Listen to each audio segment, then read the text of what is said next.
A systematic review and meta-analysis on exercise timing for fat metabolism found that exercising in a completely fasted state may work best. The Japanese team that published some of the seminal work in this area went as far as to assert if exercise were a pill to burn body fat, it would be effective only when taken before breakfast. Surveys show few people exercise before breakfast, though. Before asking people to make the switch, we need to make sure that these tantalizing 24-hour results translate into weight loss over the long term. There's a solid theoretical basis, but you don't know until you put it to the test. In a study of experimental weight gain, volunteers were fed up to 4,500 calories a day for 6 weeks, while vigorously exercising a total of 300 minutes a week, either always after an overnight fast or after a meal.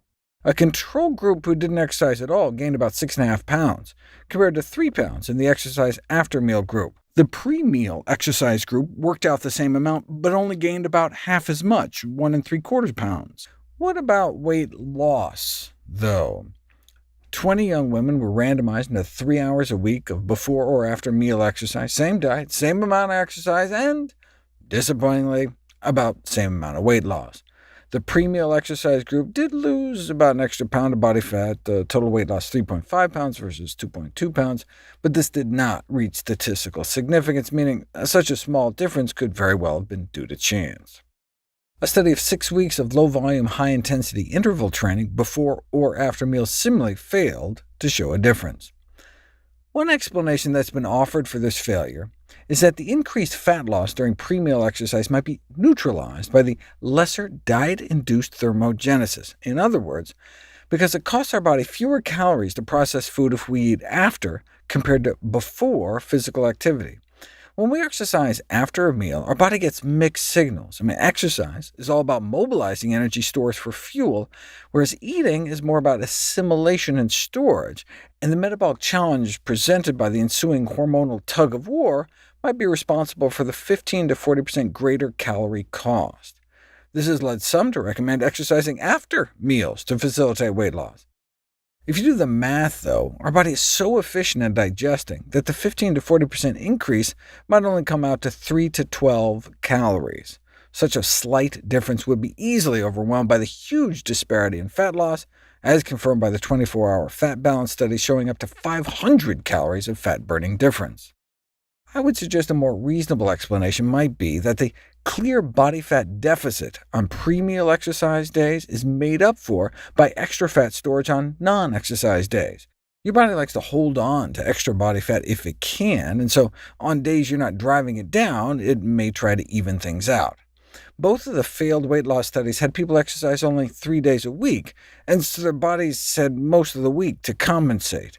The study I'd like to see is a pre-meal versus post-meal exercise on all or at least most days of the week to see if we can continue to drive down fat stores. For those with diabetes, though, you'd want to do the opposite. You can imagine how that siphoning effect muscles have on excess blood sugar during exercise might be great for those suffering from elevated blood sugars, and indeed, exercising after a meal can bring down blood sugars as well as some blood sugar-lowering drugs. Randomize type 2 diabetics to a 20-minute leisurely stroll about 2 miles an hour, before dinner versus after dinner, and the after-dinner group blunted their blood sugar spike 30%. Same meal, same amount of exercise, but a significant effect on blood sugar control thanks to a little tactical timing. Even just a 10-minute walk after a meal may make a difference. So for those with blood sugar problems, it's better to exercise after meals than before them.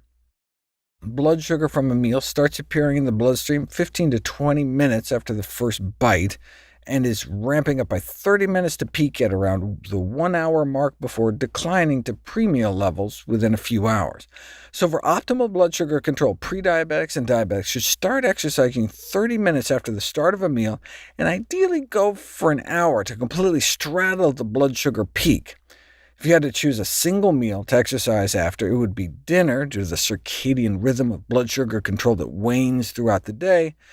Ideally, then, breakfast would be the largest meal of the day, and you'd exercise after that, or exercise after every meal.